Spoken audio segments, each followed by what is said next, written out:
Today on the Mike O'Mara Show. Mike says Rob is very dark today. Do you mind helping him out a little bit, please? She'll agree with me. Yeah. Does she agree? What do you think? Is it because of the dark tones? The sheer amount of fabric absorbing the light? So now I got to know, Oscar, is this about lighting or is this about me being fat? Is it about my shirt? What is it? Can we specify the way you want to be a scab picker today? Meanwhile, Peloton is saying he spent the previous 20 years drinking and smoking. It was very unlikely that the Peloton probably extended his life. All right, we have to take a break. That's funny. Maybe I'll go into the barber and I'll be Ted Lasso. Yes. Well, I guess somebody's got the Christmas critties, and just walk in and go like that. Hey, how you doing? Hey, well, fantastic. Well, I guess somebody got their finger. Hey, who put their finger in the light socket today? Huh? All right, looks like you're having a tough day. Mike, bring in some cookies in a little box. Here you go. All that and more. The Mike O'Mara Show starts now. Mike O'Mara, radio entertainment. You can listen to the Mike O'Mara Show at MikeO'MaraShow.com. Let's get started. It's the Mike O'Mara Show with Mike O'Mara, Oscar Santana, and Rob Spiewak. Now, here's Mike. What? Sometimes at the beginning of the show, I weigh whether to say something, but What? It's so minor. Fine. Can we not pony the beginning of the show every day? Can we just go, we're ready to go, bam, bam, bam, instead of,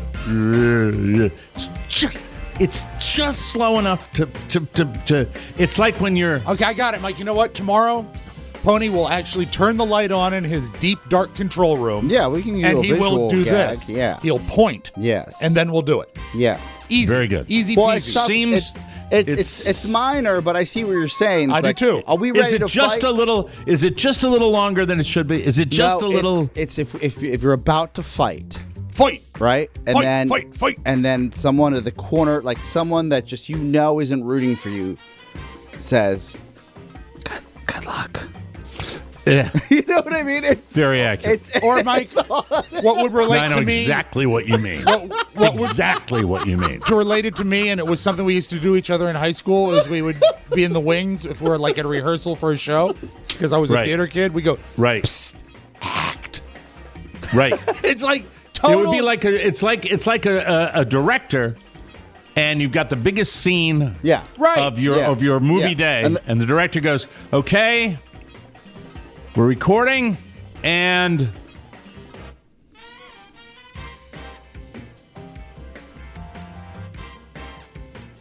go.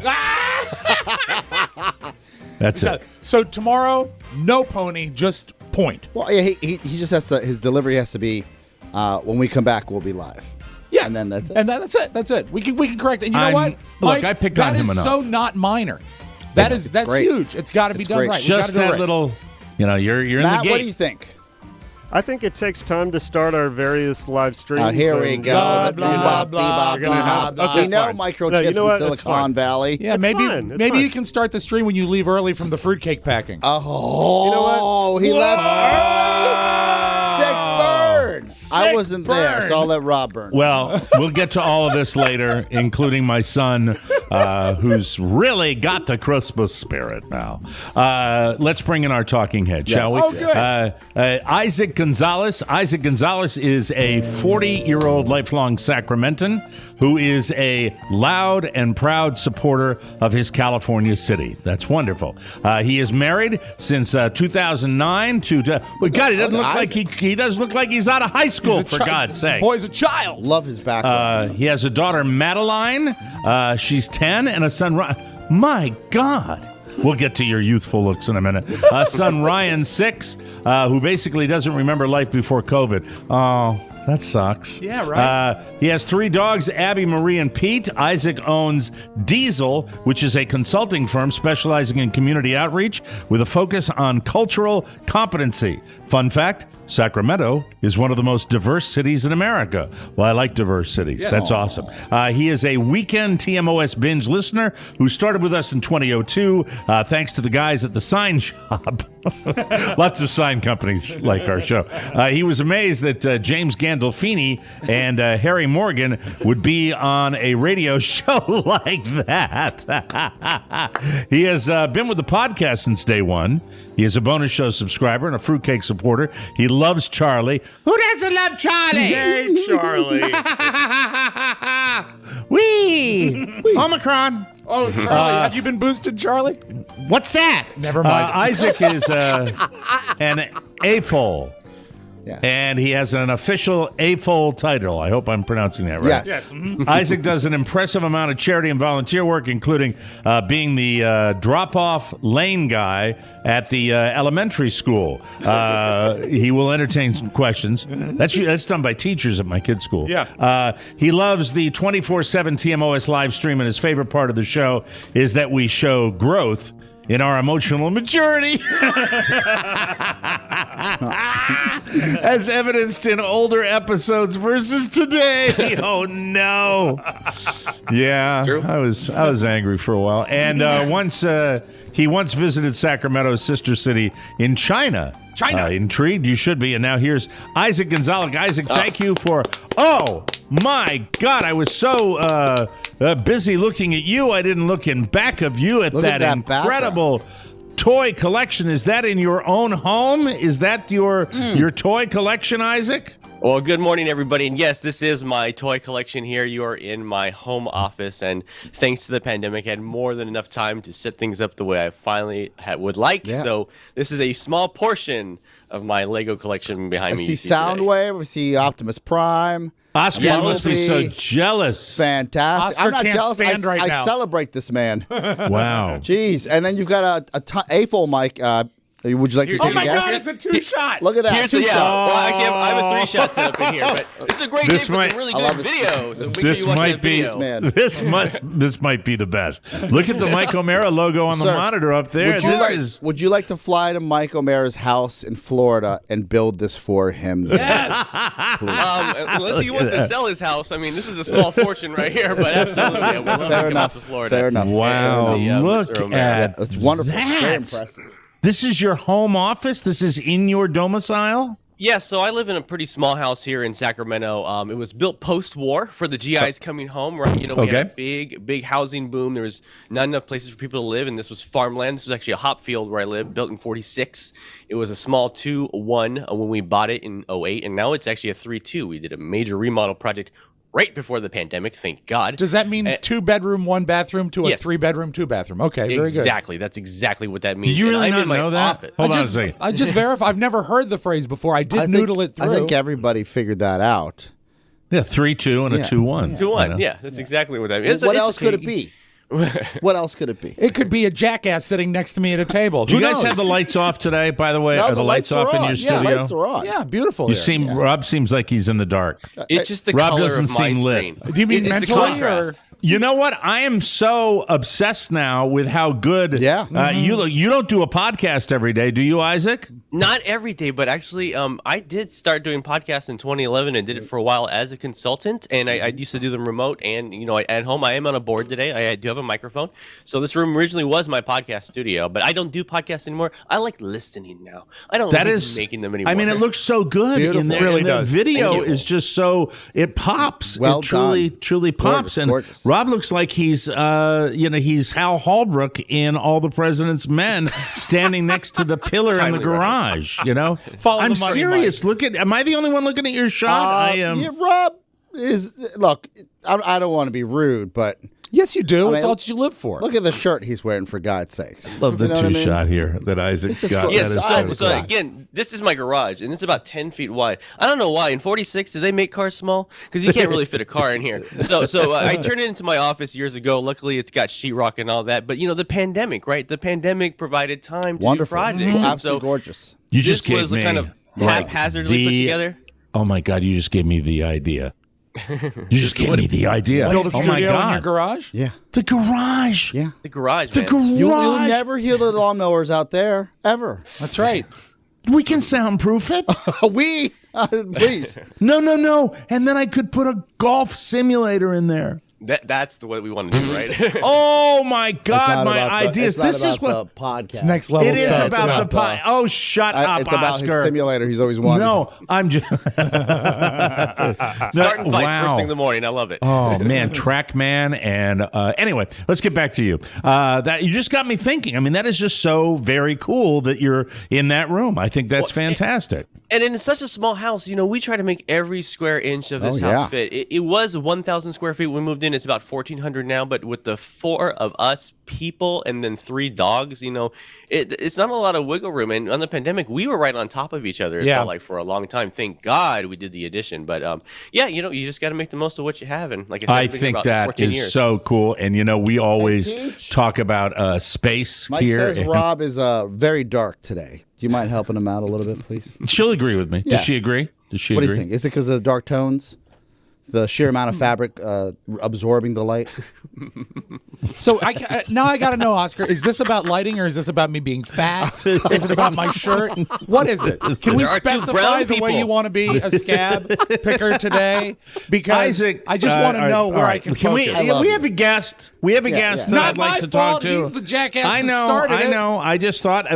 Did I say anything about fat other than I thought your light was low No, today? I try not to honor when he's being that way. I understand. And then you just pick. I would pick. I would like to talk to our guest.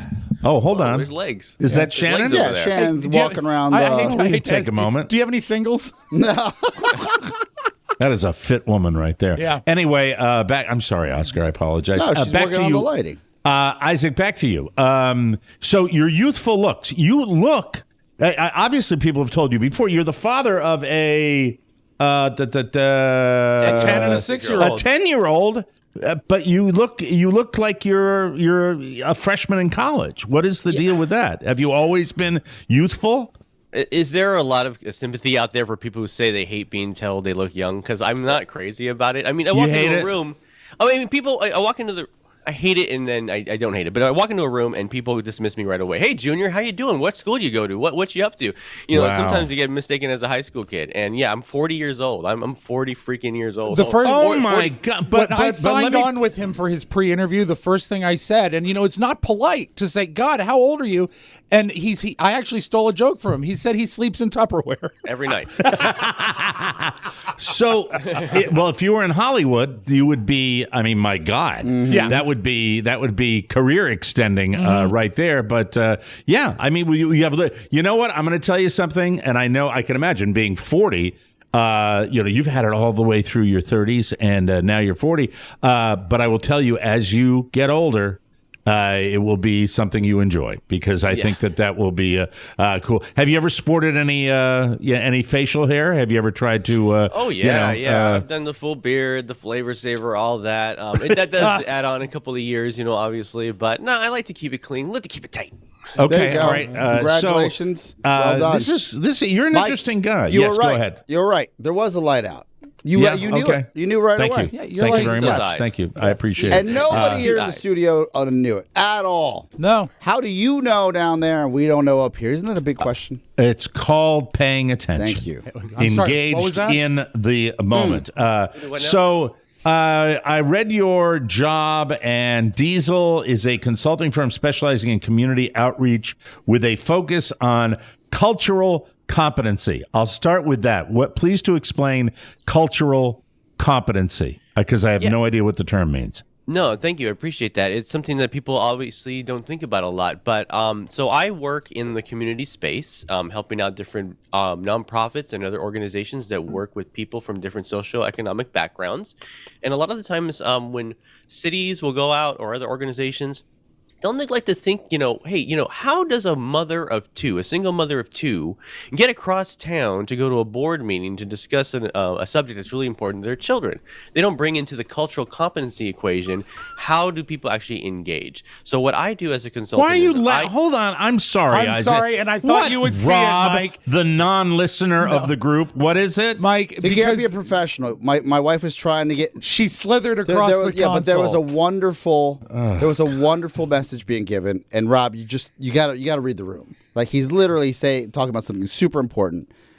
and the person who's doing your job and Pony's job and my job is leaving the room. Looks like a kid. Start again. Cultural comment. So I get it by even that first part of you're talking about having the knowledge that everyone is not able to call mom, call the babysitter, and get to a school board meeting where something has to be decided. And cultural competency is the awareness of people in other walks of life, in other worlds, in other cultures that are, struggling to get it done.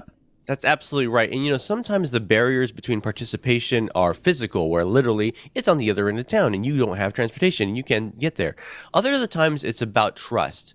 Some communities only have trusted ambassadors where they listen to their clergymen, they listen to their elders, they listen to specific people on the television if it's in language media that's being produced. And these things are really important because, like you said earlier, like I noted with Rob, Sacramento is a very, very diverse city. We have people from all over the world. We have the largest population of Afghan refugees are in Sacramento right now in the whole entire nation. So, and I've been lucky to do so many great outreach projects in so many different communities and just really realize that it's important for us to, not always look through our own lenses, but try to put ourselves in other people's shoes if we really want to do meaningful outreach, meaningful engagement, and get people to come to the table and make our city a better place. So I've been very blessed to work in that field for the last almost 10 years. I want to dwell on this for just a minute because you know what? As you were explaining that, and I kind of thought that's what it was going to be, the cultural competency and being aware of that and having diversity. I remember when I owned my little pub, O'Mara's out in Manassas, I remember being very happy about the level of diversity that existed in just a saloon. That was my frame of reference. Flash forward to where I live now. I've always talked about people. I think people can be at their absolute worst when they travel in packs. When you've got a like-minded group of people that come from identical backgrounds, socioeconomic, racial, everything, and they're all together, that you can get some very bad. And I think one of the problems that we have in my great state of FLA is that there are two distinct communities that exist, and the old people, primarily white down here, don't experience anything else other than that all the time. And the only experience they have with other cultures is when they look at a day like we have today.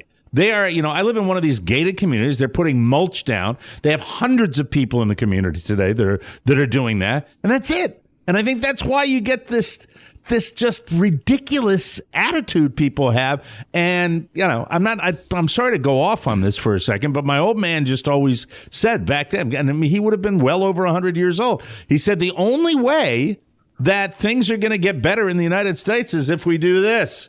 If everybody is together, that means socially, that means, marriage, that means everything. It's a level of education, and it's not about being woke. It's just about, frankly, opening your eyes and realizing that the country that was 50 years ago is not the country it is today.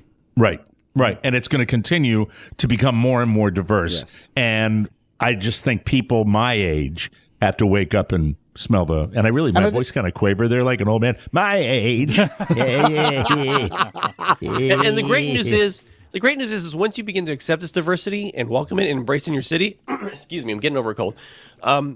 You get great food. So Sacramento's got great food. Man, you go down any different street and you're going to get good Vietnamese food, good Russian food, good Mexican food. Afghani food's coming in 20 years, I'm sure, once all those refugees settle in and make this place their home and permanent. It's a wonderful experience. The diversity of experiences is a beautiful thing. It shouldn't be feared. It should be embraced. And once you do allow that to enter your soul, your heart, I think you have a better life experience for it. So we're really lucky here in Sacramento to have that. And that's has that been kind of the work you've done for most of your career? Well, that's what I specialize in, but I've worked in PR, marketing, communications, media development. So about 12 years ago, actually, I was working in a warehouse, like really busting my hump during the recession. And I started writing articles and producing content, producing podcasts on my own. It was like when that whole kind of environment of community-based journalism was really taking off. And, I kind of made a little niche for myself here in the city of Sacramento, got well known pretty quick, and was hired by a large nonprofit to help other people do this, to help people people like me do this, and a lot of that engagement was with youth, which is really awesome. I got to work with a lot of the great youth in our city over the past decade and watch them grow up and become, really remarkable people. Well, that's great, and we're glad to have you Love hearing as it. a listener. So what is Sacramento's sister city in China? Where is that? Oh, my gosh. So what a wonderful experience that was. So Sacramento's sister city in China is Jinan, which if you're in Beijing and you go about 2.5 hours north on a bullet train, you will reach the sister city of Sacramento, Jinan, the city of springs. So we had a delegation of people, and I was invited by one of our council members to attend that delegation for a week back in 2018. What a remarkable experience that was. Such humble people. The history is really incredible to go to a city that's 3,000 years old and realize like the permanence of it, the history behind it, just the reverence. And then I got to go to Khufu, which is nearby, and that's the birthplace of Confucius. And I got to walk in Confucius's garden and see his temple. Got to go to Shanghai, got to go to Disneyland in Shanghai, which was really cool. So that was a really phenomenal experience. And I still work with that sister city organization again with the youth to kind of just encourage them to continue spreading the cultural ties. America-Chinese relations are really strained right now, but people are people. And when you get to a place, you don't talk to the government, you talk to people, and you realize we all have experiences where we can learn from each other. It was the most eye-opening thing I probably did my entire life going to Jinan. Do you get an impression when you go, and Oscar, you travel to China too. Yeah. When you talk about this tennis player, and that's the big story that I've been following with the tennis organizations that are canceling tournaments in China because apparently the young lady, the Chinese tennis player, that alleged that she was raped by a government official, and she's just gone completely off the grid. I've never asked you this, Oscar, either. I'll ask both of you guys. The sense of that Big Brother is watching, the sense of China repressing, its people, I've always wondered what that vibe would be like. And if that was there as someone who was an American getting off a plane, that looking around, if they could get that the feel of things in the... I can't speak for Isaac, but you feel it. Even prior to the pandemic, processing your passports, because when you travel to the Caribbean, or you travel South America, even slight authoritarian governments don't have the process that you have to get just to get a visa to get into China, and then getting off the plane in China, at least in Beijing. There are so many cameras, and so that you can be pulled off to the side. And if you remember, at one point, I traveled to China with Tomo, and in a past life, Todd had some pretty high security clearance, and we were 100% ready for them to pull Todd to the side and then me to cool my heels for a few hours. Oh, because of his ties? Yeah, just getting into the country. It is very different. You feel you did it more recently. What was your experience like, Isaac? Same thing. I believe we landed in some city outside of Beijing. Sorry, it escapes me right now. And same feeling getting off the plane, feeling like, hey, there's a retina scan, fingerprint scan. Like, I'm in the system now. Here I am in China. And, we were always, very polite to mind our P's and Q's. I walked through Tiananmen Square with our tour guide who spoke about the massacre, which I was surprised that would actually happen, that they would acknowledge it there. Our tour guide at least did. Very nice man. He was caned afterwards. You don't know that. Yeah. Well, God, I hope not. But he was so cool. But, there was actually one morning, one of my last mornings in Jinan, I had intended to wear a bunch of Sacramento shirts and take pictures in front of landmarks and send them all my friends with their nonprofits. Like, hey, I'm in China. I wore your shirt. One morning I was like, I'm running out of time. So I woke up at 4 a.m, rode a little rental bike around town and kept switching shirts and in front of different landmarks in the city. I was the only one out. And I realized I'm on a file somewhere. There's cameras everywhere. There's some poor Chinese analyst who's going, who is this American brown kid going around all these landmarks, taking off his shirt and taking pictures? What is going on? So I'm sure there's some poor analyst still trying to figure out what I did that day. That's great. Yeah. So funny. All right. Well, you know what? Like we always do when we have a talking head on here, what got you into the show? You obviously were listening on the radio, and then you followed the podcast, and you've been with us since the beginning. What is it about this show for a smart 40-year-old that gets you going with this show? Well, ever since I was a little tyke, I've always been kind of obsessed with media, television news, just media production. And I always had a Walkman in my pocket, always had an earphone in my pocket, always listening to something. And so when I heard your show on a signed production line back in '02 or so that the guys would play in the warehouse, and I would listen to this really funny show cracking me up on Sports 1140 in Sacramento and hear all these great guests come in. I'm like, what is this show? I've got to listen to it. And I got to say, I think it made some employment choices back then based on whether or not I would be able to listen to Don and Mike in the afternoons in Sacramento. Like, if I can't listen to the show, I don't think I really want that job. It was a really big like make or break for me. So I always had a radio in my pocket, always listened to you guys. When you transitioned to the Mike O'Mara show, I was listening then too, was working in another warehouse setting, and I was like, oh man, I better get good signal in here. I can remember when the Miracle on the Hudson happened, when Rob told his story about his son beating cancer. Like, I can remember exactly where it was. When so many amazing things happened in your show throughout the years. So, and I remember where it was the day you guys launched your podcast. And congratulations on your anniversary. I was a listener since day one. So, and as Rob said now, or Rob probably told you in the pre-interview, now I listen on the weekends because as I'm getting older, I'm trying. Yeah, I'm finding like I can't distract myself as much, and I want to listen. I want to listen intently. So I start usually Saturday morning. I'm usually done with the bonus show by Saturday afternoon, and then I listen to the live app which is fun to hear random shows. I love binging. I love that. I don't mind binging at all. I think that's kind of cool. Getting back to the incredible amount of stuff you have. Do you buy, sell, trade, or do you just collect? Look at this. Yeah. Look at this room. It's awesome. Amazing. It really is. So I'm going to point here. This over here is called 6080, Castle 6080. That was built in 1983. That was the set that I got addicted to as a 3-year-old. Is that a Lego? Is that a Lego set? It's a Lego castle that's on the wall over there. And we never got Oscar. We never got adult fan of Lego. Yeah, adult fan of Lego.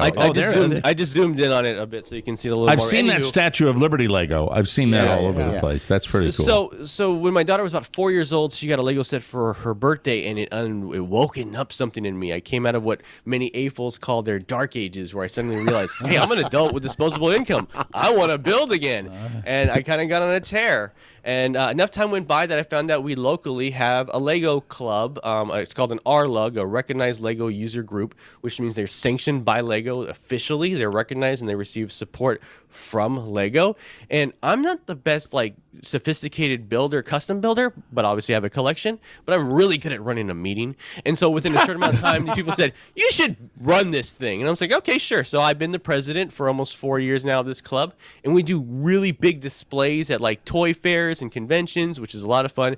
Pre-COVID, of course, we've just kind of put our toe back in the water this last month with some local shows. And you know what's really awesome is actually we get a lot of kids on the spectrum that are really into Lego. It's almost how they communicate with the world. They have a hard time verbally speaking or communicating with people, but they can build. They can build amazing things. So we make a space for them in our meetings and in our club to express themselves. And that's one of the most proudest thing that is awesome. That is awesome. So I know people that are close to me that I'd like to share that information with. I'm sure there's a club in your region that you could go to. It would help them communicate, don't you think? This is love. This is love. Look at these blocks. Look, I built a golf simulator. They're not talking about my kid. They're talking about me, of course. That's Lego. Is Lego still an independent company, or have they been absorbed by a big toy conglomerate? That's correct. They're a family-owned company, and with that, they hold a lot of creative control. That's great. They're doing the absorbing, baby. Yeah, baby. Yeah. Absorbing money. Am I right, ladies? I'd love to buy Lego stock, but they don't offer it. Supply chain. And so I'm a big, as you can see here, I got a lot of robots, got a lot of architecture sets. I like to build a little bit of everything. And I'll tell you, truth be told, it's a bit of a stress reliever for me. A lot of the projects I work on are very high stress. I work on a lot of COVID outreach projects, a lot of projects with people really dealing with some difficult experiences. When I open a Lego set and I'm working on it, that's the only thing I'm really thinking about, unless Michael O'Mara's in my ear and I'm listening to a show. But so it's a stress reliever. It's just an ability. I find it when I can sit down for 3.5 hours on a Christmas morning and put together a Lego pirate ship. I totally get it. There's something about Lego, and I hate they don't need any promotion from this show. Certainly God knows that. But the idea of well, this is the question that'll answer. Why am I promoting Lego? Because I'm curious. In all the Lego sets you've put together, you ever had a missing piece? I have had a few missing pieces, and there's actually been a few sets that have gone out to the store to retail, and then Lego has acknowledged that they are deficient and they don't meet up their quality standards, and they'll send out a repair kit and say, hey, you bought, actually, for example, one of the most notorious ones is Wally, which is over here, kind of hard to see in the mixer. Wally, right? Wally set, and he came out of the box with kind of a gnarly neck that really didn't hold up his big old head, and Lego sent out a fix for it. It said, if you want the fix, just email us and we'll send it to you. They didn't say give us about prove the it. quality control. Here you go. Yeah, I mean, they do that. They got the margins to afford it. Trust me. So, and the last thing I wanted to ask you before we let you say hi to anybody you want to say hi to, the drop-off lane guy. Does that mean you volunteer to wrangle the cars that are dropping off at school? Is that with a 10-year-old and a 6-year-old? They're both in elementary now, so that's cool. In 32 minutes, I will be leaving my front door to get to school before everyone else to set up the cones and then allow the drop-off lane to operate smoothly and hopefully without any problems. I like to tell people every day is the worst day and the best day of my life in the drop-off lane. It's the best day because I get to see all the kiddos in the morning and say hi, and they say, hi, Mr. Isaac, and I say, good morning, kids. Worst day of my life because parents lose their damn minds in the morning, and I will almost get run over almost every day. Or, how many times a week? How many times a week do you have to go, no? Every day.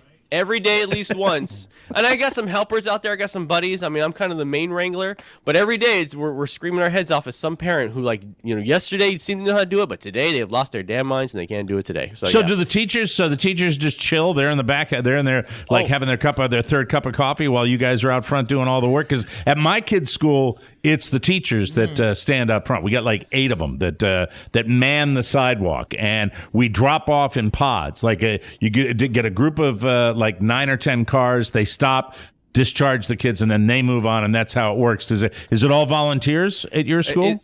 It's all volunteers. Our school starts at 8 a.m. It's kind of an early start for us, so I think they're just getting getting prepped, and I'm happy to let them get ready to teach our students, give them the best experience they can. Same experience, though, with us. We have a lane, so go all the way to the front, people, all the way to the front. Keep on going, keep on going, keep on going. We're yelling at people to go all the way to the front.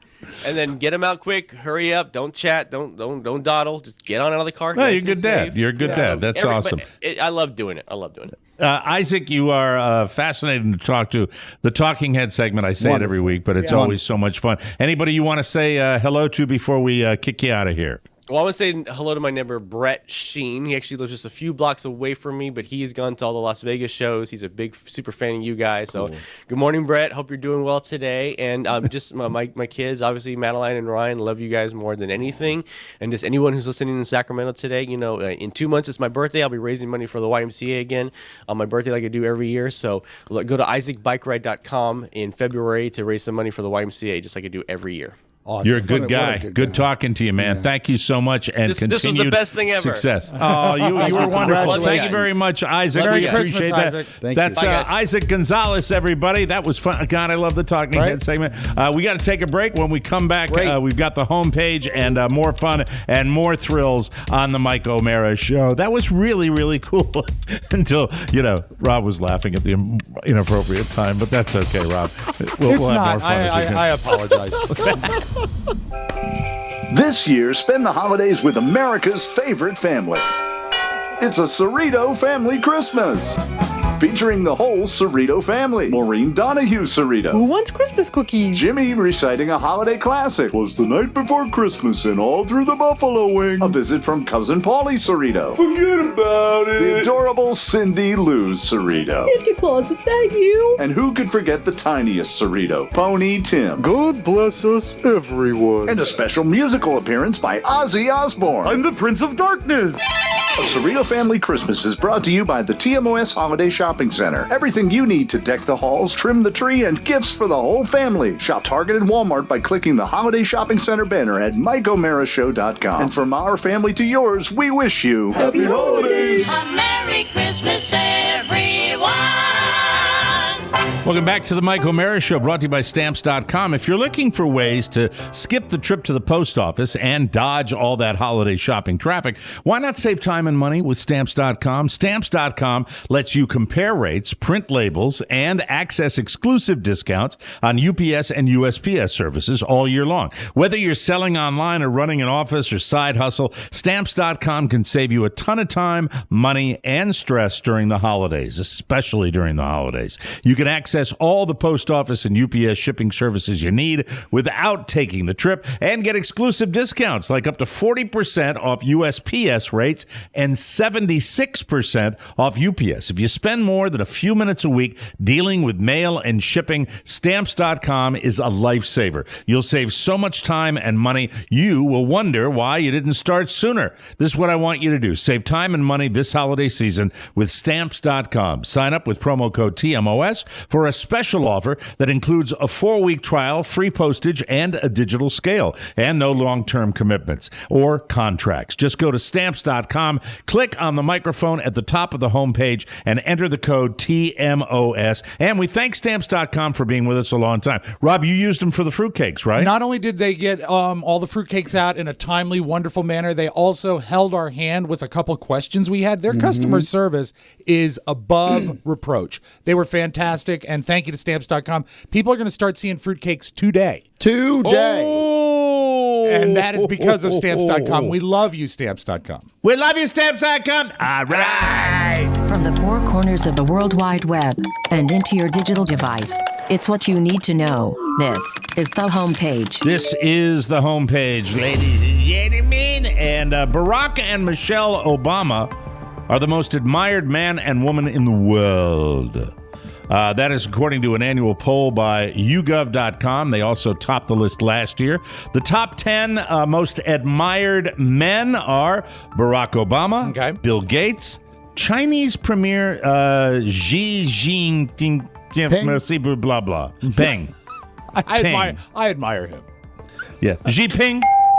Xi Jinping. Cristiano Ronaldo, the soccer player. Jackie Chan, Elon Musk.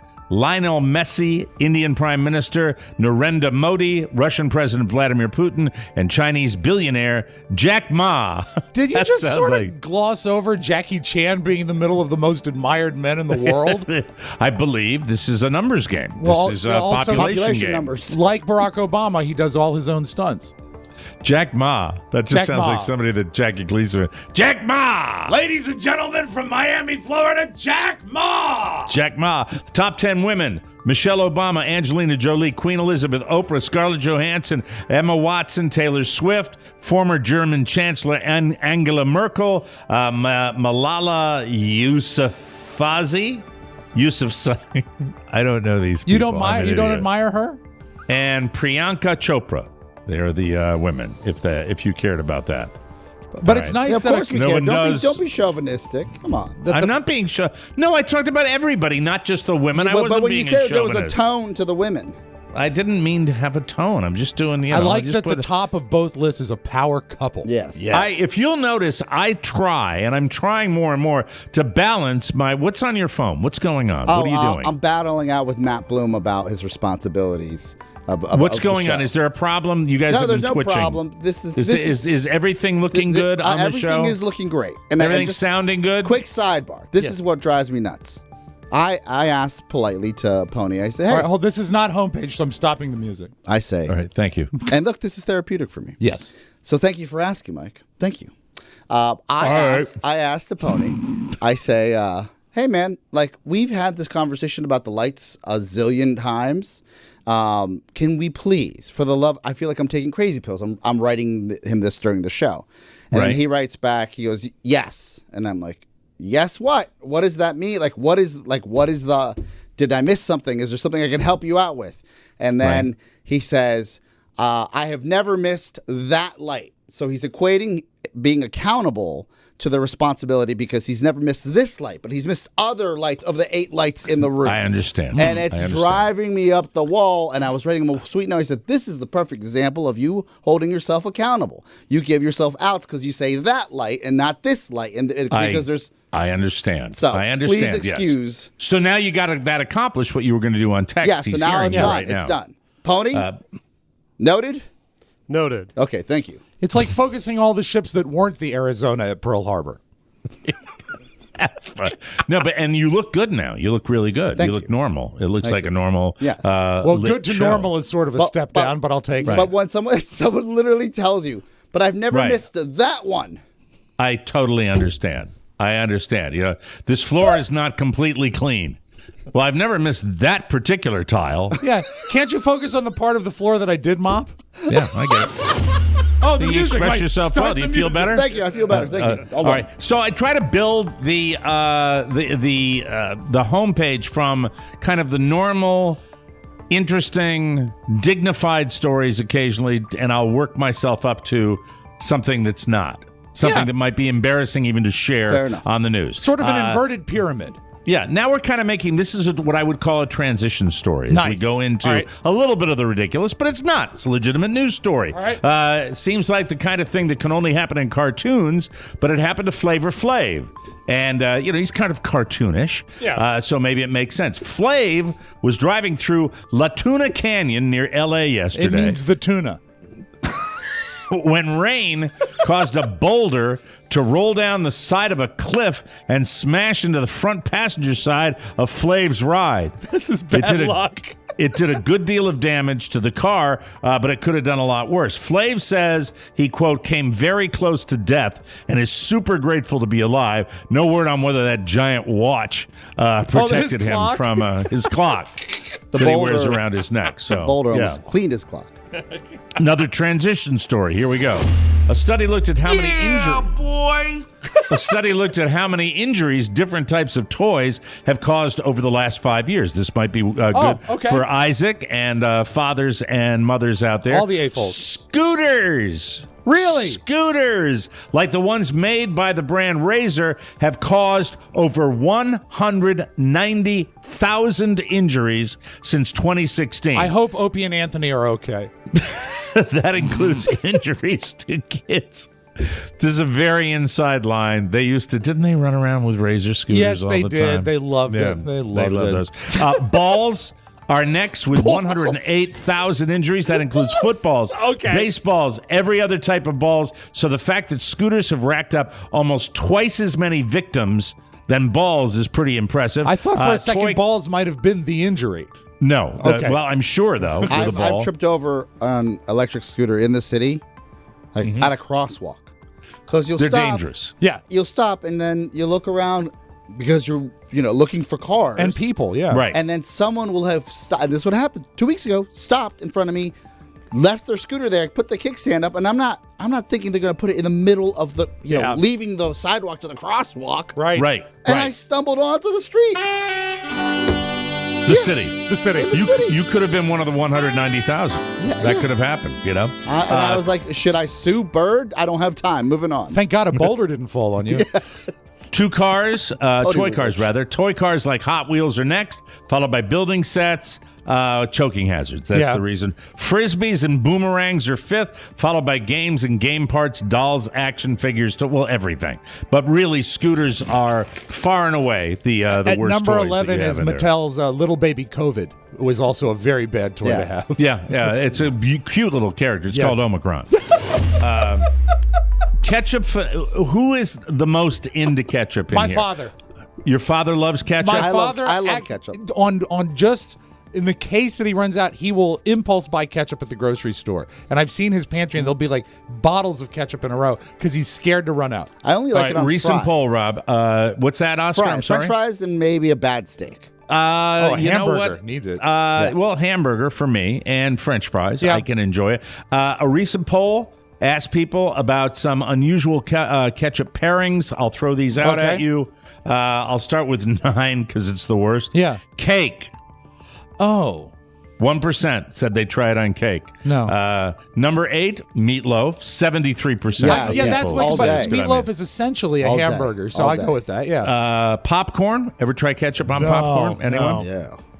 Scrambled eggs. I've Yes. used Eggs and ketchup, sure, yeah. As a matter of fact, eggs and ketchup, if you've never tried it, Try it. I think it's one of the Not best all the uses of time. ketchup. Yeah. Not all the time. No, not at all. No, every day. Salad. Ketchup salad. Gross. Gross. Only 3% said they could get behind that. Yeah. Pasta. That's disgusting. on Wasn't pasta, that what? you know? Wasn't Sketty when? What was the show about the little girl that was the beauty queen with Mama June? I can't think of the name of the girl. Honey Boo Boo? Yeah, Honey Boo Boo. Didn't they do Sketty and it was butter noodles and ketchup? That was like her snack, I think. Rice. Have you ever put ketchup on rice? Probably. No. Mm-mm. Probably. Tacos. No.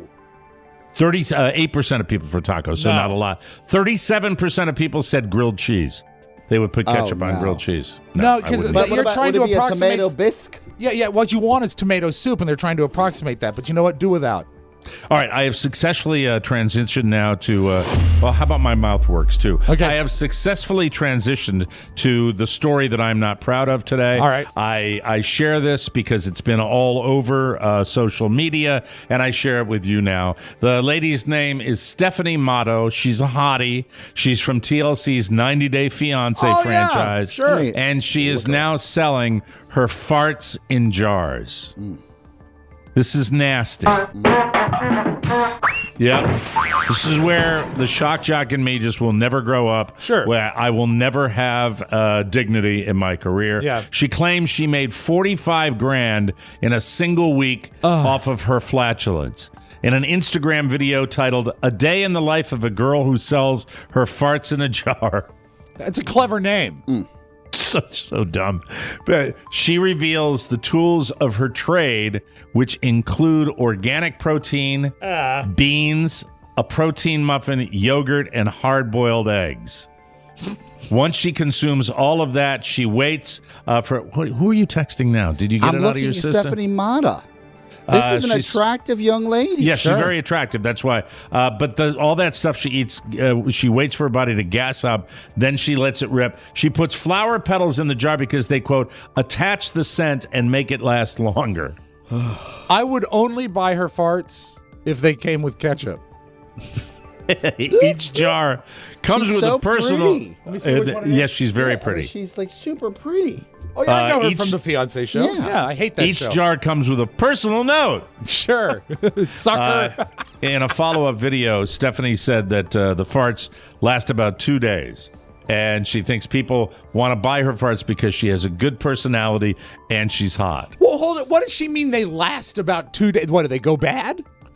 I guess it dissipates. Well, you got to keep the jar methane. sealed, I would think. Oh, now you're grossing me out. I don't need to know how you seal it like that. She also claims to have filled and sold 97 jars so far. And in an interview with In Touch Weekly, she says she's made more than $90,000 to date. If you're interested in buying one of Stephanie's farts in a jar, you're not getting the address. Thank you. You sick F. Mike. Thank you. All 90 of those purchases, the people who bought them should be on some sort of watch list. I don't know what it is, but we have to have like one little asterisk as citizens to figure out what's going on. Hey, it got here. Gross. Absolutely disgusting. And also a fire hazard. Okay, very good. Now a little something. You have a very funny energy today, Rob. A Mississippi woman says she cried for a week after she accidentally live streamed herself having sex with her husband on Facebook. Aww. Dozens of Facebook friends tuned in to view the X-rated romp, including her own dad. Oh, Dad! The woman explained that she was browsing Facebook before her husband snuck up on her and they began to get a little amorous. In the heat of the moment, she didn't realize that she'd gone live. Oh, dear. The Mississippi mama says her dad initially ignored the fact that he had tuned into his daughter's lusty live stream. He just didn't talk about it. And then her quote is that dad said when he realized what was going on, he just got off and acted like it never happened. Maybe a bad choice of words let's there. rephrase that. But he has made one joke about it. Otherwise, he hasn't spoken about it. Those words as far as getting offline, probably not a good word for dad leaving the feed. But anyway, the family is fine, and they all had Thanksgiving dinner together. Oh. No turkey. No turkey. Just finger food. I don't know why I said that. Gross, Mike. What is the matter with you? It makes no sense. I just it makes more sense than you know. It's like painting. You just go with it. The mortifying side is that you can on Facebook look and see who has watched your video. That's true. So yes. there is record, and I imagine when she saw her father, she was like, "Whoa!" Yeah. And anyway, anybody who's watched my live feeds, please, I don't want you if you order farts in a jar. We got to take a break. We will come back. We got a lot to get to, a lot to unpack. I hate the Mike O'Mara Show when we come back. It's a picture of Carla from Vegas or New Orleans. Yeah, next to Dirk. The thing about it is he's got that big Dirk energy. Big Dirk energy, yes. That was good. The Mike O'Mara Show podcast is chock full of laughs and stories. Every episode improves your mood, lifts your spirits, and gives you more male vitality. But for maximum impact, you have to subscribe to the TMOS bonus show. Only then can you get Big Dirk energy. Get hard for your money back. It's P1 Hall of Famer Dirk Vastrick. Big Dirk energy is a real thing. I've been listening for almost 12 years, and the TMOS bonus show always puts a smile on my face, a spring in my step, and let's just say there haven't been any complaints in the bedroom. Ooh, yeah! Subscribe to the TMOS bonus show today and get Big Dirk energy. Click the banner at MikeO'MaraShow.com. It's electric. Boogie, boogie, boogie. I got to tell you something. You know that expression, there haven't been any complaints in the bedroom? Well, you don't know that because women don't complain. They're not going to tell you if there are complaints in the bedroom. I disagree. You know? I disagree. Yeah. You think women are going to tell you? Oh, Yes. yeah. Mm-hmm. Yeah. Really? Often. All That was the terrible with clapping push-ups last night. Maybe you want to work out, get a little more stamina. Yeah. Okay. Right something on my Facebook wall. Hey, nice job. Not All really. right. I stand corrected. Last night Welcome was back to the Mike. okay. Yes, welcome back to the Mike O'Mara Show, brought to you by Tommy John. Can't decide what to give your friends and family this year? Wish them a merry softness and happy new year with new comfy underwear, loungewear, and PJs from Tommy John. Tommy John Loungewear's luxuriously soft tri-blend and micromodal fabrics mean four-way stretch and no lint balls or fuzz. With over 17 million pairs sold, giving the gift of Tommy John underwear and loungewear has become a holiday tradition for families all across the country. 97% of women and men love getting a gift from Tommy John. That's why Tommy John doesn't have customers. They've got fanatics. Yes. Returns and exchanges are free, and you get Tommy John's best pair you'll ever wear, or it's free guarantee. Get $25 off site-wide plus free shipping right now at TommyJohn.com/TMOS. That's TommyJohn.com/TMOS for $25 off site-wide plus free shipping. Order now so your gifts arrive before the holidays. TommyJohn.com/TMOS. See the site for details. And thank you, Tommy John. We are very, very proud to have you as an advertiser on the Mike O'Mara Show. Oh, my God. I don't know. I want to get to this or I'll forget. All right. Because it was Oscar maybe 2-3 days ago that came on the show and laid out a reco for a movie called The Unforgivable. It's on Netflix, right? Netflix, Sandra Bullock, new thing. Now, I sit down with my bride to watch this show. Every time I get something and I select something, there's a bit of a back and forth between my wife and I. I pretty much bring a lot of content ideas to what we're going to watch together, and she will bring one too from friends, but not as much as I do. Isn't she sort of a passive viewer too? Because she'll be on her phone. She's a passive viewer. Yeah, she is. She's not as into it as I will Carrie's be if I the see same something. way, yeah. Mm-hmm. But there's certainly a little negative energy that comes to the table too. Where I don't. No, I don't want to. No, and I mean, do you get the same thing from Carrie when sometimes you're trying to tackle a show? You got to sell them on it to a degree, right? And then, but the beauty is if you can sell them and get them in, then they're with you for the ride. Oh, yeah. I would trade that up in a heartbeat. My wife is a dumpster for for content. She's just she'll watch anything they make. She'll take it all on. She'll watch a season in a night. It's like her escape. Well, you might want to warn Twitch and Amato not to chop that out. Yeah. But that Carrie might be also, rough. she is a very passive viewer. She'll be very happy to put on Below Deck for 2 hours and kind of halfway watch it. Yeah. And I say we're wasting our time. Yeah, so here. that's a show you can do that with. You can surf the net and watch Invasion, Below Deck. for example, you just finished Invasion. Yeah. I was like, well, if Mike's into Invasion, now I should get into Invasion. Invasion. Maybe we can talk about it on the show. Right. And then I go up, boop, boop, our Apple TV subscription, which we share, and then it's up on screen. I was like, all 10 episodes watched. And I said, when did you watch this? When did this happen? You were probably doing something, and staying up till 3 o'clock in the morning and not paying attention to her, and she knocked it out TikTok. there, Yeah. So the first thing, the reason I brought this up is, I want to thank Oscar for the reco because I thought he was spot on. And the movie, but the second part of this is right before we're going to turn it on, Carla, because she likes to have a little give and take, goes to Rotten Tomatoes and sees something like a 40%, 45% critic score. And I'm just here to tell you that the more I realize that, the more you just got to throw critics away and dance to your own drummer. Or I might be missing something that the critics are trying to find. There's so many crap movies that get raves by critics. Why would she try to diffuse something you're excited to watch? Because we're making the decision. I've gotten the recommendation from Oscar. Right. I'm sitting down, and this is going to be a couple of hours of our evening, and she's just...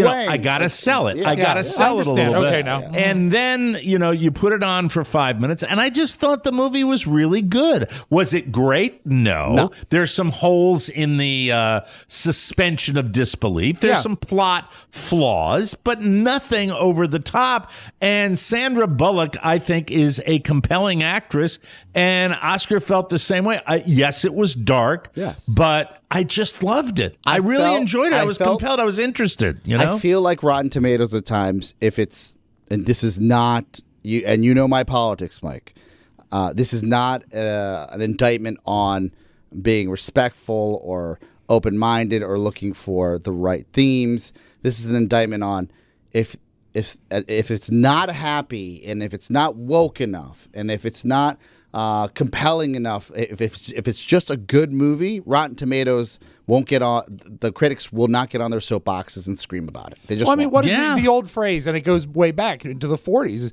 nobody liked it but the public. You got to. And the public gives it like 85%. See, and that's what you got to go with. Yeah. And by the way, they used to on Rotten Tomatoes. They used to combine the audience score and as an average. And they don't seem to do that anymore. I like the split now, and for years you'd always reference that, and millions of Americans and people around the world go to that score. Where I even remember at one point, people were shopping a film. They would say, "Please give it 100%." Coming out of the critic score, which comes first. Right. Because or else they'll never have a chance on the other side of this. Right. And that's how powerful they were. But this movie, straight to Netflix, for Netflix and Sandra Bullock, who I think is an underrated actress and has a body of work that most working actors, would love to have. Of course, yeah. Right. Like, the fact that I can buy into her being this physical and having this gritty a background was effing great. And it was fun. You've got your finger on the pulse. Do you think Rotten Tomatoes is less influential than it was, say, 5 years ago? And is it will walk it hand in hand? Well, going to movies is not the thing it used to be. That has changed the entire paradigm. With the streaming platforms and all of that stuff, that also has diffused the power of Rotten Tomatoes, yeah? Yeah, Mike, I don't... did I tell you? Well, we might have talked about this on air, and if it was off air, my apologies. But the idea that theaters, especially with the new variant and what's happening, will still stay in the same business model they are today is probably unlikely. The most, and this is not an original thought. This is something I've read. The most probable thing is for the theaters to, kind of die on the vine, and large companies like Netflix or Disney to come in and buy the theaters. And if you take those theaters, I think this is Mark Cuban's thought process. I want to give him credit. Imagine if Disney and Netflix owned the theaters and you bought a subscription. Wouldn't you pay a premium subscription to either watch it at home or go to the theater? Yeah, absolutely. Yeah, I would do that. I think it's a neat idea. It goes back to the way they established theaters when there would be a theater that would only show MGM movies or something like that. I mean, I'm looking on the new releases, and just the lowest rated movie here. I mean, there are other movies on there. Of course, West Side Story gets 93%. Of course they do. But how could they get anything else? We've got the Rita Moreno PR tour that's gone on for 6 months. You know, I mean, that's just the way it goes. It's getting bad reviews, though. It is? Yes. West Side Story? Mixed reviews, yeah. All right, hold on a second. Let me look. I would have been there if not for the Omicron. I would love to see it. It's got a great score. 93% of critics, 95% of audiences. No, it's not getting bad reviews. Score meaning it's getting music. Oh, I'm sorry.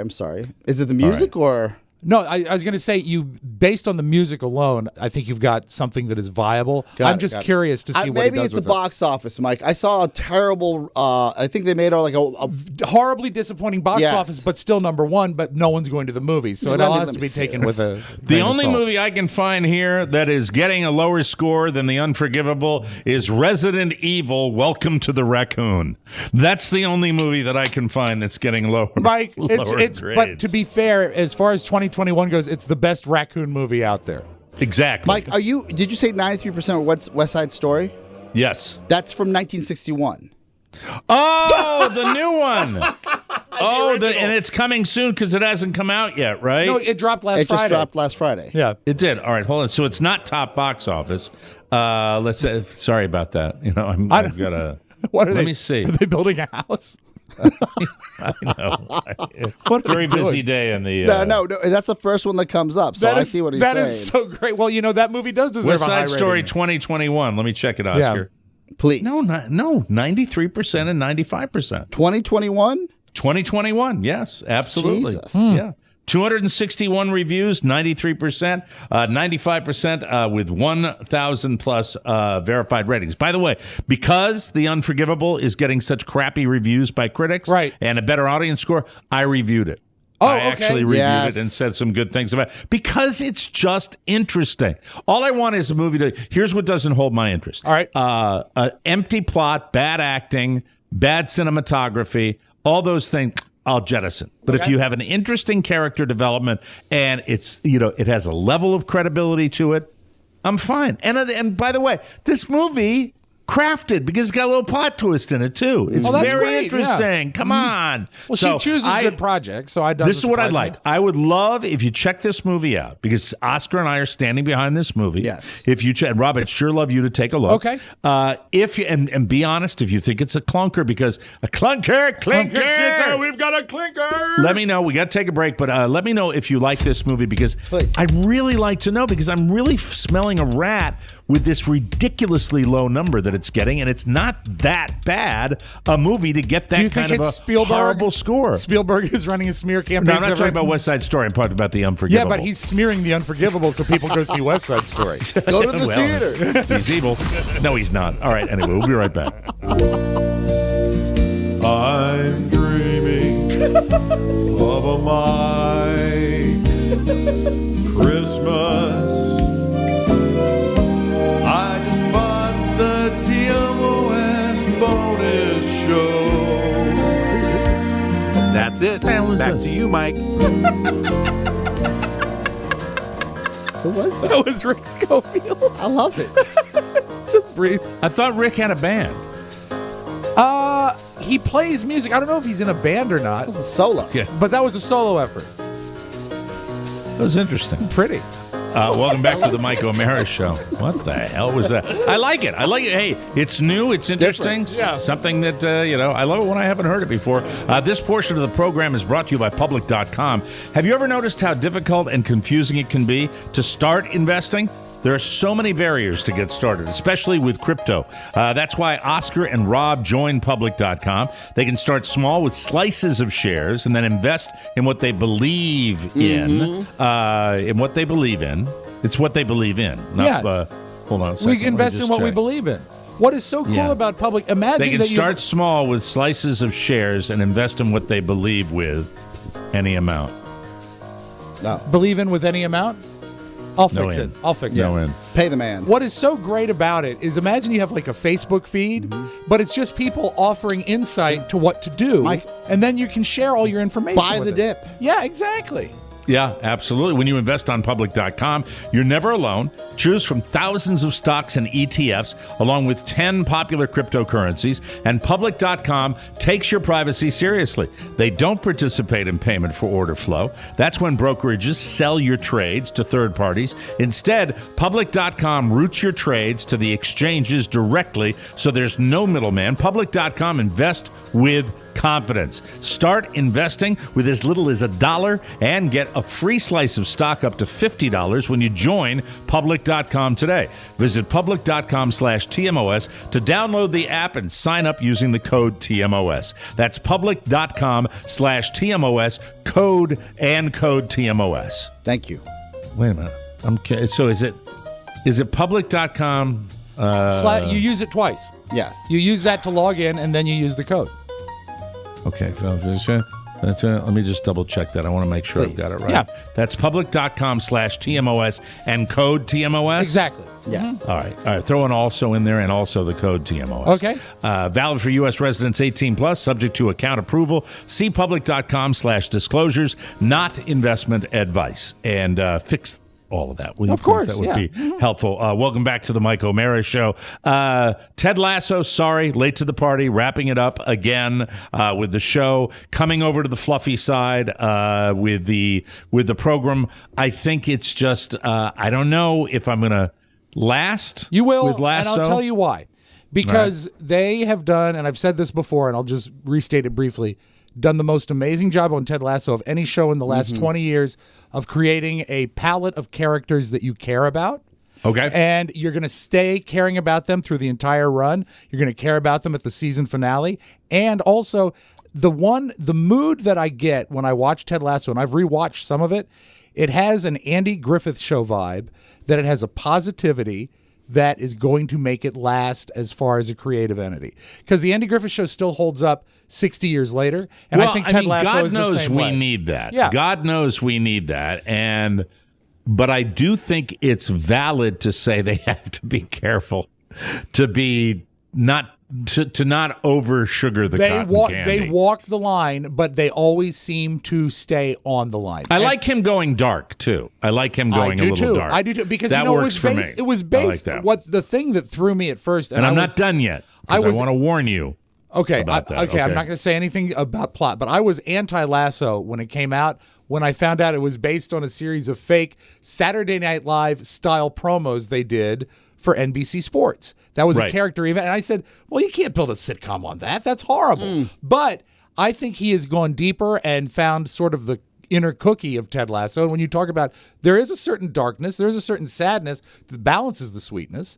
And I think they do a marvelous job. I've not been affected by a sitcom like that. I like the British angle of it. I love the love Ted Lasso, and you don't like, what's the Paul Rudd show?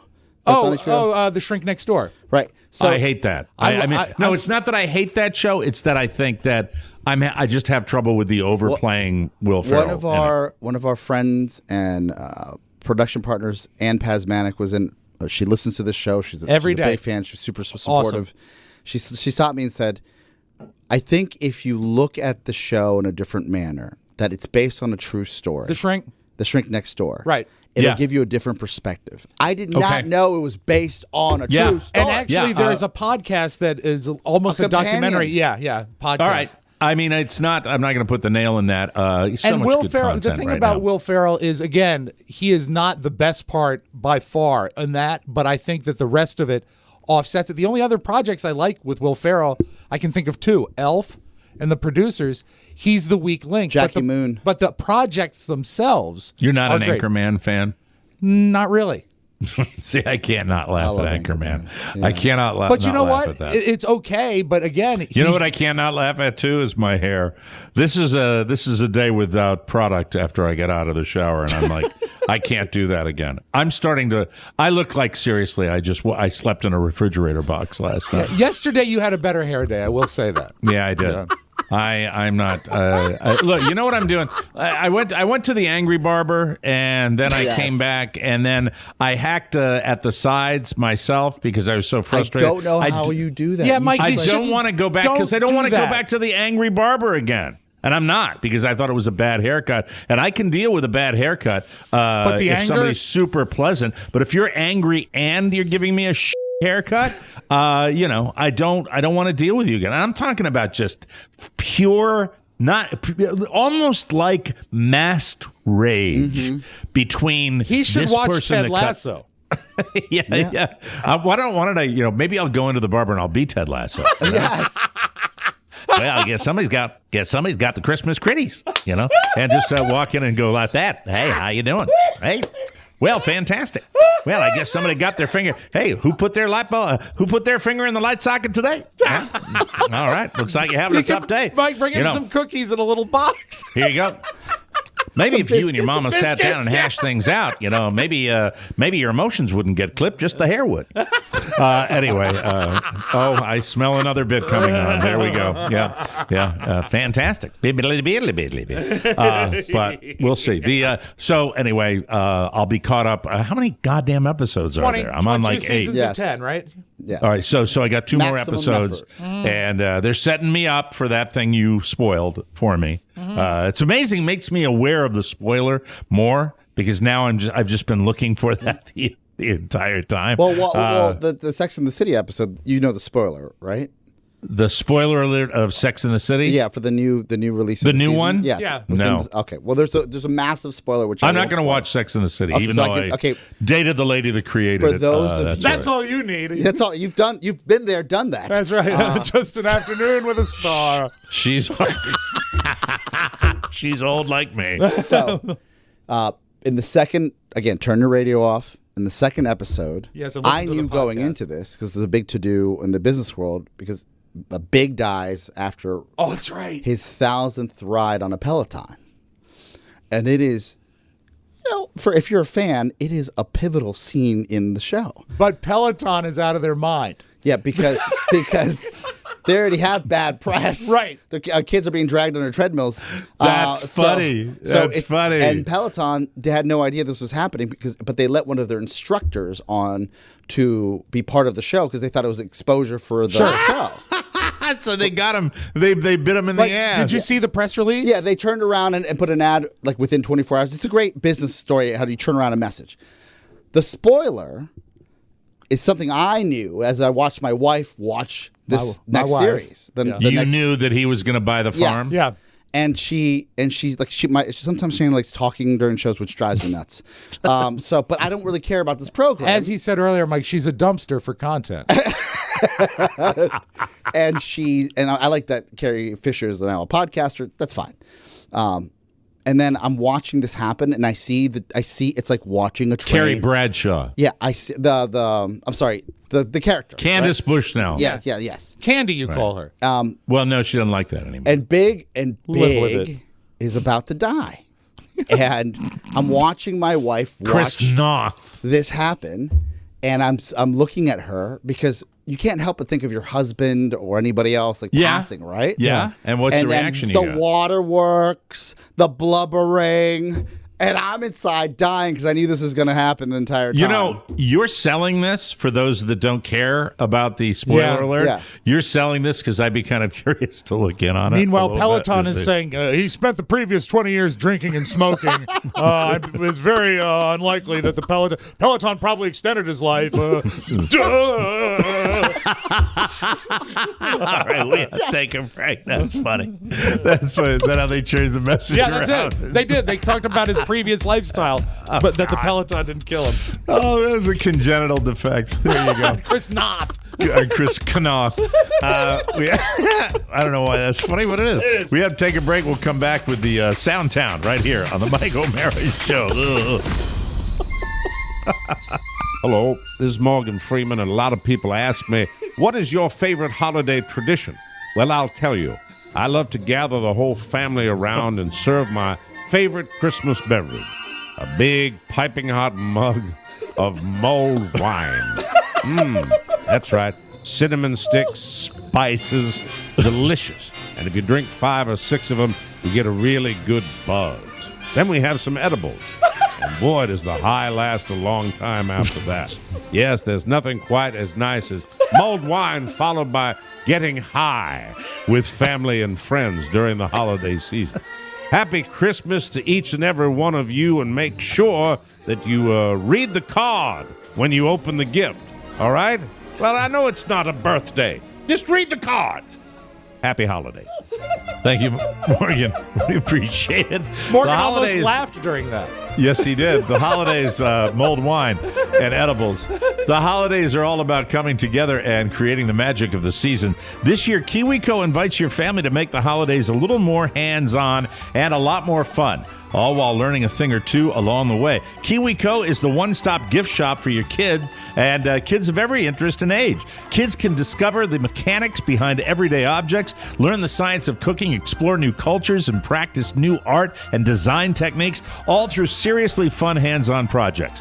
Give a KiwiCo subscription and celebrate learning all year long. Your child can get super cool science, art, and geography projects delivered to their door every month. As a parent, it can be hard to find creative ways to keep your children busy and challenged. KiwiCo does the legwork for you. This holiday season, give the gift of a fun, hands-on holiday experience with KiwiCo. Get 50% off your first month plus free shipping on any crate line with code TMOS at KiwiCo.com. That's 50% off your first month at KiwiCo.com, promo code TMOS. Hey, everybody! Soundtown! Did you hear that? Listen, what's that sound? The big sound in the big town. The sound. There's a new sound. Sound. What a sound. Sound. That's the sound. Soundtown. 2,974, Mike. Is that a song from Rent? No, actually, Stephon Curry last night broke the all-time NBA record for three-point shots. 2,974 What a shots. moment. It was What great. a It was moment. really He's a good Curry guy. for the record. It's good! There it is! Stephen Curry! The all-time three-point king in the NBA! Three-pointer number 2974. The man who changed the game. I don't think that record will be beaten. Revolution in the NBA. Well, And now he stands alone. this is what's at fascinating. the top of the three-point list. That and I was watching Dominique on Get Up this morning on ESPN, and he was at the game.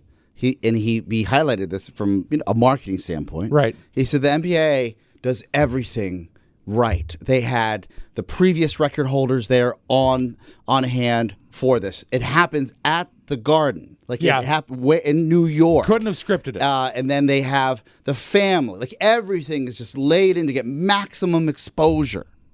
Where it just feels like every other sport, even the NFL, wouldn't have every other record holder there in a magnanimous way to hug Curry and say hello, right? Meanwhile, the Washington football team has been cited for blocking the investigation. So it's been a big week in sports. Good for Curry, though. After the game, Curry said he wasn't nervous about the second. He needed to do two last night to break the record. He wasn't nervous about getting the second one, but he was very nervous about the first. That if he shot one and missed, that was going to spoil his night. So once he got the first one, he was ready to go. So I thought that was a great match. But that's not my favorite NBA story. Is when you turned into the pregame on TNT last night, Shaq was wearing a wig. Like a legitimate wig? Like a black curly lady's wig. Yes. And they asked him about it. Shaquille O'Neal, I know there's got to be a story behind this. Yeah, he's a damn idiot. You promise not to laugh? I promise. I was leaving my house the other day and a hawk attacked me. You didn't get attacked by a hawk. Stop it. Look, I'm going to show you. Zoom in. So you put a wig on? Bro, I can't be sitting up here with a Band-Aid on my head. So that makes you look better. How did it really happen? Okay, I was walking and I didn't see the exit sign. It scraped a chunk of meat out my head. Chunk of meat off my head. That's an excellent look there, man. No, is it that X marks the spot? Yeah, it's bad. Like stitches? No, just scrape. Just to scrape a chunk off of his so head. Tall, He runs into exit signs. Yeah, and you know the kind we're talking about, right? The kind that's hanging down, aluminum, digs into your head. Everything that man does. Someday, the greatest gift, Rob, you would ever give to me, and you too, Oscar, if you want to help, would be to get that man on the show. They do the opening shot, and he's just sitting there in his coat and tie and a wig. I just love the guy. Favorite. I just love he just fills me with joy. With anytime I see him on camera. Absolutely. Congratulations to the Apple Corporation. According to the latest numbers, Apple is set to become the world's first company with a market value of more than $3 trillion, and almost $2 trillion of that comes from chargers left in hotel rooms. Mike, I got a press release, and the subject line, how do you not open it? It says, Christmas Carols from Hell. And so I would like to play for you the 3, by this list, most hellish Christmas carols, and I want you to evil, kind of give an evil vibe, or just what? Bad. And I want bad. Yeah, All I'd like for you to name the artist if you can. Here's we'll go 3, moving up to number 1. Number 3.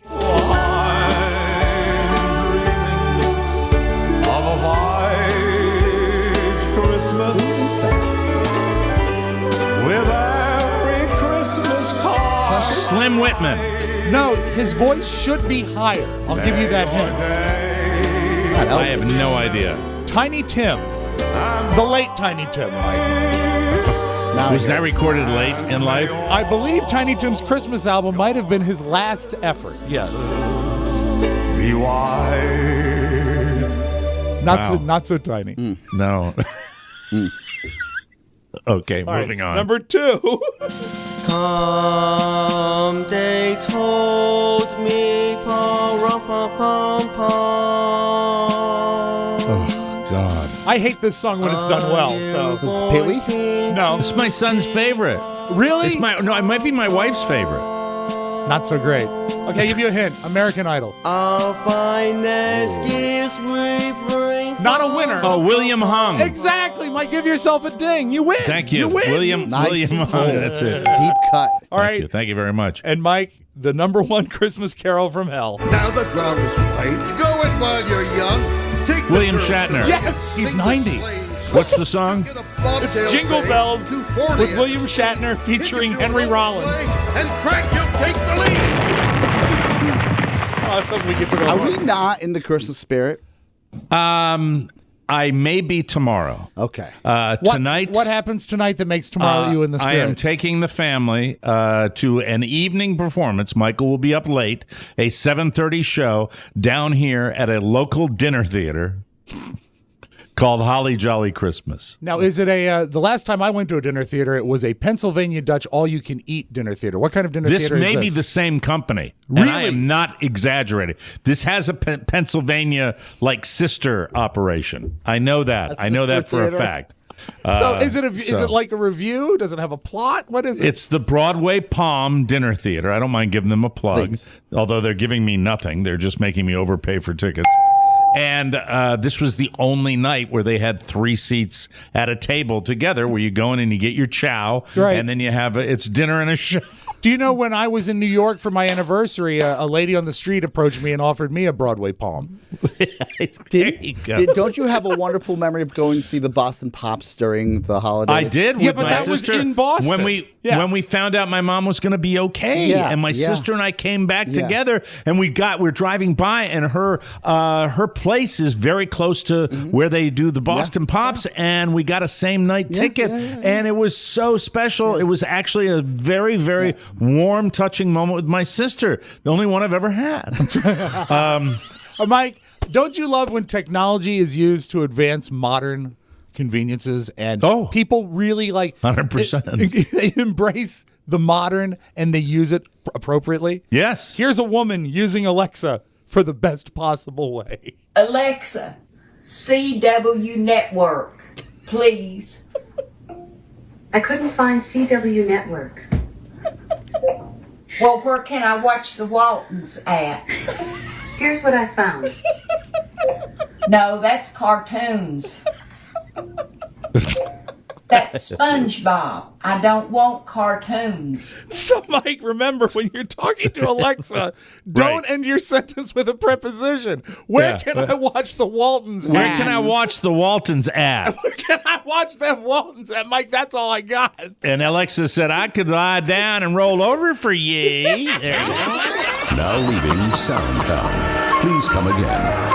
That's it. We got to get out of here. And I hope I need to get like the Christmas spirit supercharged. It's come up on me rather quickly. Yeah. That's all I can tell you. It seems like a short December. It's been a short December. My kids were here at Thanksgiving. That was the, And Mike, where can I watch the Waltons at? Yeah, and tomorrow I'll tell you how tonight goes and tell you about, I have an 8-year-old madman that I'm living with. I have right a question now. for you about him, as a matter of fact. Oh, so that's good. I didn't get to the part, but I don't know if he's in school tomorrow. I can talk about it. He wants one particular item for Christmas. It's a reptile. Oh. You probably already know what he wants, but Mama doesn't, but Velociraptor? Daddy might break down. Yes. Baby. For Rob Spiewak and Oscar Santana, this is Mike O'Mara saying so long, everybody. Gary Krimble. Ciao, ciao. Want more? Make sure you check out the Mike O'Mara Bonus Show. Get it at MikeO'MaraShow.com. Mike O'Mara, Radio Entertainment. Make good choices! Good night, ladies. Good night.